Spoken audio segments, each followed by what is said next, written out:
ఇంతవరకు మీకు ఒక ముఖ్యమైన విషయం చెప్పలేదు. వివేకానంద రెడ్డి గారు నాకు ఒక అన్నగా ఉన్నారు. ఆయన్ని ప్రతిరోజు నేను జ్ఞాపకం చేసుకుంటాను. ఎందుకంటే ఏ కష్టం వచ్చినా, ఏ అవసరం వచ్చినా తకాని అన్నా అంటే అర్ధరాత్రి 12 గంటలకు ఫోన్ చేసిన ఫోన్ ఎత్తివ్వాలి. ఒకరోజు చిన్న విషయం చెప్తాను మీకు.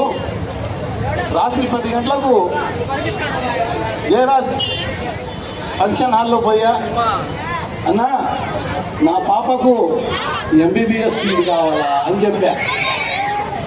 అప్పటికప్పుడు తిరుపతి ఫోన్ చేసి, అఫ్జల్ ఖాన్ మా పార్టీకి పిల్లలు లాంటోడు, ఆయనకు ఎంబీబీఎస్ సీట్ కావాలా వెంటనే ఇవ్వండి అని చెప్పిన మగాడు మా వివేకానంద రెడ్డి గారు.